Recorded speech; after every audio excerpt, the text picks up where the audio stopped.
하나님의 평화가 말씀을 듣는 우리 가운데 함께 하시기를 바랍니다. 성령 강림 후 5번째 주일입니다. 몹시 무더운 여름이 계속됩니다.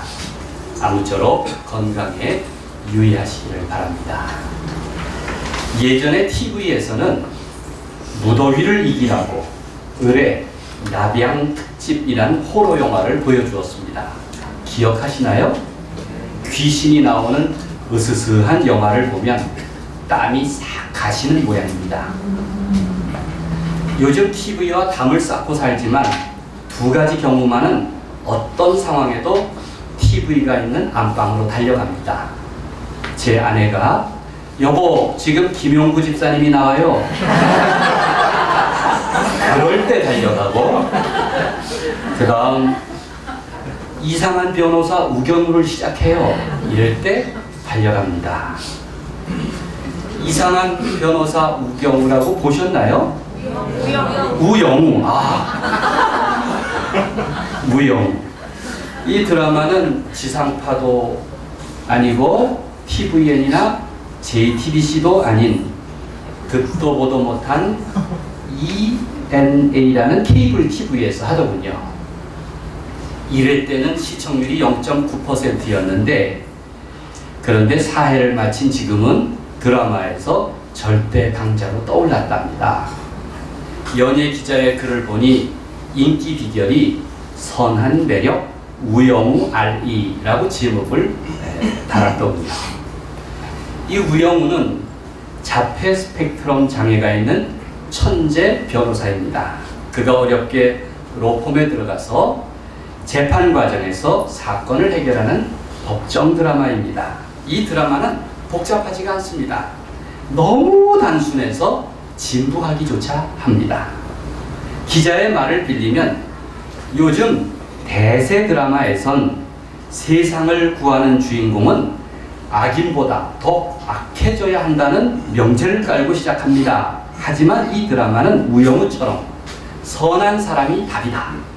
선한 사람이 답이다. 라고 말한다는 것입니다. 모처럼 만난 선한 인물, 선한 드라마가 세간의 관심을 끌고 있습니다. TV 뉴스마저 쳐다보지 않던 사람들이 그 선하고 순진함에 목말랐던 모양입니다. 드라마의 전개가 비현실적이면 어떻습니까? 우리 사회에는 여전히 선한 에너지, 선한 영향력에 충전받고 싶어하는 사람들이 참 많이 있다라는 것을 느낄 수 있습니다.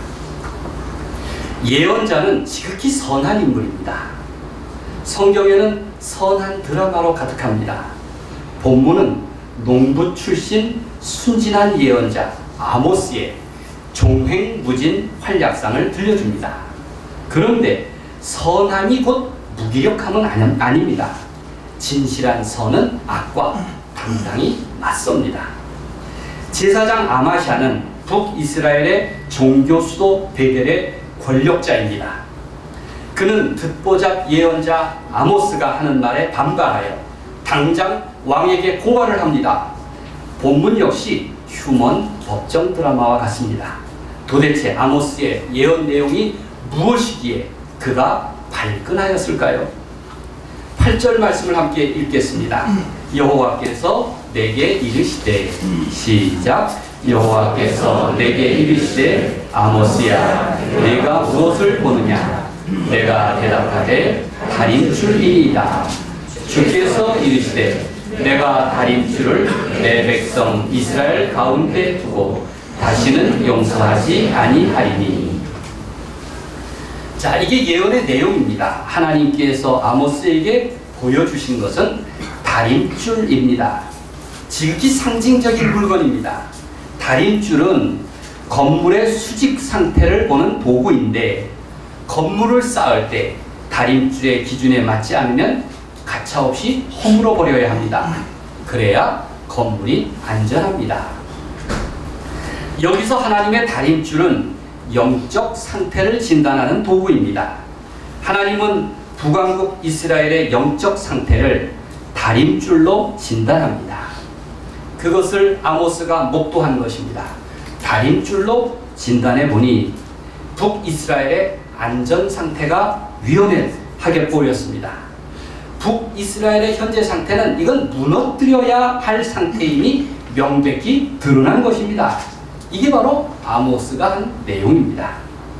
당시 제사장 아마샤는 예언을 듣고 두 가지 점에서 몹시 불쾌해하였습니다. 하나는 예언한 당사자 아모스가 이 사람은 북이스라엘 사람도 아닌데 남유다 사람이 여기까지 와서 예언을 했다는 사실이 불쾌했습니다. 남왕국 사람이 남의 나라 북이스라엘을 향해 예언하는 꼴이 불쾌했습니다. 우리가 팥죽을 쓰든 콩죽을 쓰든 네가 무슨 상관이냐? 그래서 불쾌했습니다. 두 번째는 게다가 예언의 내용이 몹시 위험했습니다. 북이스라엘에 대해서 하나님의 심판을 선언한 것입니다. 그래서 아마샤는 왕에게 직접 아모스를 고발했습니다. 고발한 내용을 보십시오. 10절입니다. 시작. 때에 베델의 제사장 아마샤가 이스라엘의 왕 여로보암에게 보내어 이르되 이스라엘 족속 중에 아모스가 왕을 모방하나니 그 모든 말을 이 땅이 견딜 수 없나이다. 여러분, 당시 북이스라엘은 그 일대 나라에서 가장 강자였습니다. 임금인 여로보암 2세는 단연 패권자였습니다. 이런 대단한 북왕국을 향해서 아모스는 하나님의 말씀을 전한 것입니다. 보라, 지금 너희가 커다란 번영을 구가하는 것 같지만 정치 수도인 사마리아와 종교 수도인 베델은 반드시 하나님의 심판을 받을 것이다. 이렇게 예언한 것입니다. 장차 궁궐은 약탈당하고 성전에서 제물을 드리던 제단의 불은 꺾일 것이다. 이렇게 예언을 했습니다.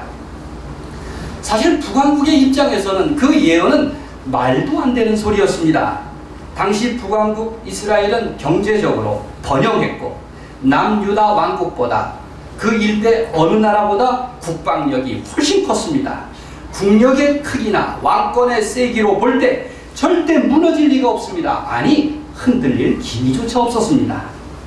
게다가 북이스라엘은 선민이라는 남다른 자부심이 있었습니다. 그들은 하나님 앞에서 선민다운 안정된 지위가 보장되어 있음을 믿었습니다. 북이스라엘이 지닌 이러한 터무니없는 믿음에도 불구하고 아모스가 너희는 망할 것이다, 이렇게 예언을 한 것입니다.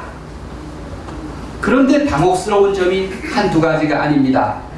지금 북이스라엘은 유례없는 황금기를 구가하는 중입니다. 그런 왕국을 향해서 망할 것이라고 예언을 했으나 문제는 아직 북이스라엘의 무너질 조짐이 전혀 보이지 않는다는 점입니다. 예언한 사람 얼마나 당혹스럽겠습니까? 그럼에도 불구하고 순진한 아모스는 하나님이 시키시는 대로 하나님의 말씀대로 했을 뿐입니다. 북이스라엘의 제사장 아마샤는 남유다 출신 아모스가 얼마나 꼴사나웠겠습니까? 그는 아모스를 비난하면서 당장 이 땅에서 나가라고 그렇게 협박했습니다. 12절 13절 함께 읽겠습니다. 아마샤가 또 아모스에게 이르되, 시작. 아마샤가 또 아모스에게 이르되, 선견자야, 너는 유다 땅으로 도망하여 가서 거기에서나 떡을 먹으며 거기에서나 예언하고 다시는 베델에서 예언하지 말라. 이는 왕의 성소요 나라의 궁궐임이니라. 본래 아모스는 예언자가 아니었습니다. 예언자 이사야처럼 왕족 출신도 예레미야처럼 제사장 집안도 아니었습니다. 그가 지금 예언 활동을 하는 것은 집안이 특별하거나 개인적으로 특출나서도 아닙니다. 본래 아모스는 양을 치는 목자여 뽕나무를 기르던 농부였습니다. 그런 아모스를 불러내신 하나님은 그를 예언자로 세우셨습니다.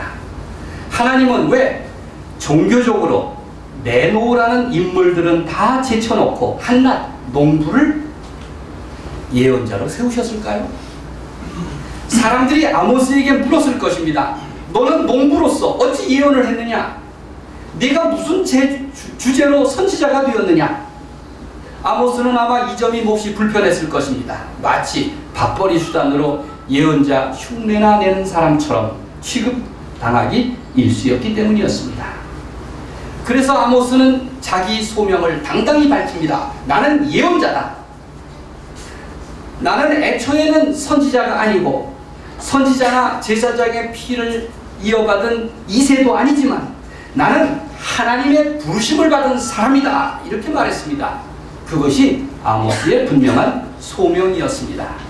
그 소명을 한번 들어볼까요? 15절 말씀입니다. 양떼를 따를 때에 시작. 양떼를 따를 때에 예언자께서 나를 데려다가 여호와께서 내게 이르시기를 가서 내 백성 이스라엘에게 예언하라 하셨나니. 하나님의 말씀을 전한 예언자에게 가장 중요한 것은 신분도 가문도 학력도 아닙니다. 중요한 것은 소명이고 소명에 대한 자의식입니다. 그런 소명 없이 예언자로서 목숨을 걸 만큼 사명이 생길 리도 없습니다. 남들이 내게 묻고 따지기 전에 먼저 내 안에서부터 내 양심이 자꾸 물어옵니다. 너 밥벌이 때문에 예언자 노릇 흉내내는 거 아니냐? 너 밥벌이로 목사 노릇하는 것 아니냐? 그렇게 묻는 겁니다. 예언자는 자기 의지가 아니라 소명에 따라서 삽니다. 그런데 하필이면 그 많은 선지자들은 못하고 농부 출신인 아모스일까요? 하나님은 세상에 울음꾼이 부족하니 순진하고 선한 농부를 불러들여서 예언자로 삼으신 것입니다. 하나님의 마음을 이해하고 하나님과 함께 울어줄 그런 예언자가 없던 시절이었기 때문입니다. 하나님은 그런 가난한 마음을 찾으셨습니다. 그런 찢어진 마음으로 세상을 보는 상한 심령을 부르신 것입니다. 그래서 농부 아모스는 북왕국 이스라엘 국경을 넘어가서 정치 수도인 사마리아와 종교 수도인 베델에서 예언했습니다. 그것이 하나님이 아모스에게 주신 감동이었습니다. 벌써 아주 옛날 일입니다. 제가 신학교를 졸업하고 김포군 문수산성 골짜기로 첫 목회를 나갔습니다. 인근 성동리에 살던 나이든 동네 청년이 제게 말했습니다. 약간 심이 쪼였습니다. 젊은 사람이 왜 이러고 다니냐? 절 보고 젊은 사람이 왜 이러고 다니냐? 이렇게 말했습니다. 당황스러운 질문이었습니다. 그의 눈에 낯선 젊은이가 옹색한 시골집을 세내어 홀로 지내면서 교회 같지 않은 교회를 시작하는 모습이 이해하기 어려웠던 모양입니다. 도시에서 대학까지 나온 사람이 어디 취직해서 돈 벌 생각은 없이 동네를 어슬렁거리면서 내내 빈둥거리는 모습이 그가 볼 때 볼썽 사나웠을 것입니다. 돈을 버는 일에 성실하다는 것은 얼마나 중요한 일입니까? 가족을 부양하고 사람 구실하려면 마땅히 그래야 합니다. 그때 제가 뭐라고 대답했을까요? 나는 이 동네 돈 벌러 온 사람이 아닙니다. 나는 대학에서 돈 버는 기술을 배우질 않았습니다. 뭐 그렇게 얘기했어야 정답일까요? 저는 딱 뭐 하나 변변하게 대답을 하질 못했습니다. 정직한 변명을 못했습니다. 서울대 교수인 조각가 김종명 선생은 제자들에게 예수라는 사람들의 의미에 대해서 가르쳤습니다. 제자들이 돈도 못 버는 예술 활동을 계속해야 하나 그만둬야 하나 고민했기 때문입니다. 그분이 이렇게 가르쳤습니다. 쓸데없는 일을 하는 사람이 중요한 사람이다. 쓸데없는 일을 하는 사람이 중요한 사람이다. 공들인 만큼 돈을 벌면 좋겠지만 때로는 남의 눈에 쓸데없는 일을 하는 그런 사람도 필요하다는 것입니다. 여러분, 하나님 나라에서는 그렇습니다. 모든 일을 수입이나 연봉에 따라서 판단하고 좌우하는 세상은 얼마나 삭막합니까? 악착같이 따지고 비교해서 조금도 손해보지 않으려는 세태는 참 불편하기 짝이 없습니다. 지난해 여름 우리 집 큰애 결혼식에서 주례자 목사님이 이런 말씀을 하셨습니다. 두 사람은 살면서 너무 타협하지 마세요. 두 사람은 살면서 너무 타협하지 마세요. 좀 타협하고 악착같이 경쟁해야 살아남을 텐데 이분 말씀 정말 철이 없습니다. 두 사람은 살면서 너무 타협하지 마세요. 시류에, 현실에, 사람 때문에 너무 닳고 달지 말라고 당부했습니다. 비현실적인 마음이어서 더 깊이 공감할 수가 있었습니다. 사실 아모스는 자신이 예언자라고 주장하기 전에 먼저 예언자임을 부인했습니다. 14절에 이렇게 말합니다. 아모스가 아마샤에게 대답하여 이르되 나는 선지자가 아니며 선지자의 아들도 아니라 난 선지자가 아니다. 나는 이세도 아니다. 이렇게 먼저 부인을 했습니다. 사실 나는 선지자가 아니다. 이렇게 먼저 대답한 겁니다. 우리도 자신을 부정하고 싶은 때가 자주 있지 않습니까? 아버지들은 늘 아버지로서 무한 책임의 멍해를 느낄 때 난 아버지가 아니야! 이렇게 외치고 싶지 않습니까? 아내들은 옆에 있는 남편이 아내에게 이런저런 주문을 하고 아내를 존중하지 않을 때 나는 마누라가 아니야! 이렇게 말하고 싶지 않습니까? 네. 사장님들은 월급날이 왜 그리 빨리 돌아오는지 불경기로 힘들어지면 나는 사장이 아니야! 이렇게 말하고 싶을 것입니다. 학생들도 마찬가지입니다. 나는 학생이 아니야.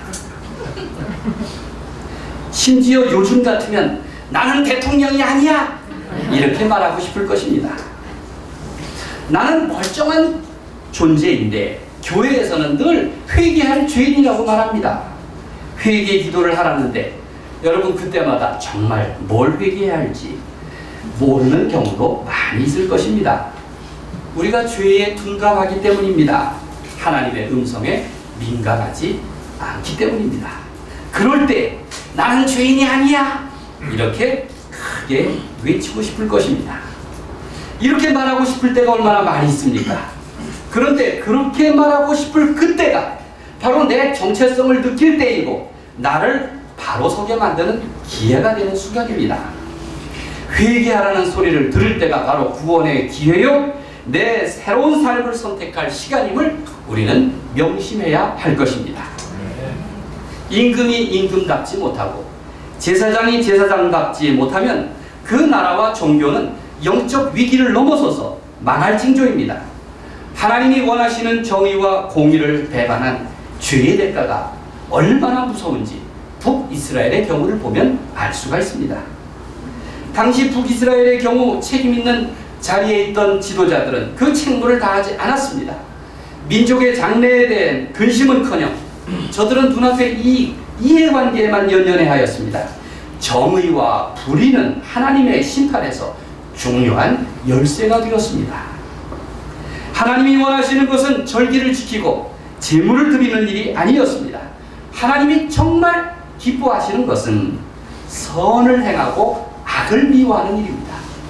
선을 행하고 악을 미워하는 일입니다. 그래서 농부 아모스, 예언자 아모스는 이렇게 외쳤습니다. 오직 정의를 물같이 공의를 마르지 않는 강같이 흐르게 할지어다. 정의가 강물같이. 이것은 오랜 시간이 흘러 아모스 예언자의 아주 브랜드 같은 메시지가 되지 않았습니까? 정의가 강물처럼. 아모스가 외친 것은 심판과 멸망이 아니라 이스라엘의 구원 곧 살 길을 외친 것입니다. 이스라엘 땅에서 정의가 짓밟혔으니 그들이 살려거든 하나님이 원하시는 정의를 회복해야 한다. 그렇게 말하였습니다. 혹시라도 악을 미워하고 선을 사랑한다면 이제라도 하나님이 너희에게 자비를 베푸실지 모른다고 아모스는 외친 것입니다. 하나님은 우리를 구원하시기를 원하십니다. 회개하라는 요구는 마음을 돌이켜서 하나님을 찾으라는 것입니다. 오늘 내 영적 상태, 우리 사회의 영적 상태는 어떻습니까? 하나님의 다림줄로 재어볼 일입니다. 오늘 우리 시대는 예언자의 민감함을 잃어버렸습니다. 하나님의 말씀도, 하나님의 정의도, 하나님의 심판도 다 알만한 이야기고 뻔한 타령이라고 생각합니다. 그래서 나를 향한 회개의 소리에, 우리 사회를 향한 회개의 소리에 둔감한 것입니다. 우리 시대를 향한 경고를 귓등으로만 듣는 것입니다. 하나님을 향한 영적 민감함이 없으니 간절함, 그 절실함이 없는 것입니다. 아모스가 한 대답, 나는 선지자가 아니요 라는 말은 이어서 나는 선지자요 라고 말하기 위해서 잠시 물러선 말의 긴장일 뿐입니다. 나는 아버지가 아니야 라고 말하는 것은 나는 아버지라고 하는 사실을 더욱 견고하게 새기기 위한 이유일 것입니다. 지금 잠시 부정하고 싶은 마음은 더 큰 긍정을 위해서 필요한 순 고르기인 것입니다. 지금 우리 사회에는 더 많은 선이 필요하고 선한 영향력이 필요합니다. 무엇이 과연 선한 에너지입니까? 바로 교회와 그리스도인의 역할일 것입니다. 무엇보다 농부 아모스는 가난한 사람의 인권에 대해서, 국가 차원의 정의에 대해서 하나님의 관심사를 일깨운 진실한 예언자였습니다. 지금 우리 시대에도 그런 선하고 순전한 아모스들의 목소리가 그립습니다. 우리가 더 귀 기울여야 하고 더 기도해야 하는 이유입니다. 하나님의 선하신 자비와 긍휼히 여기시는 은혜가 여기 우리 시대의 삶의 자리에 함께 하시기를 우리 주님의 이름으로 간절히 축원드립니다. 기도하겠습니다.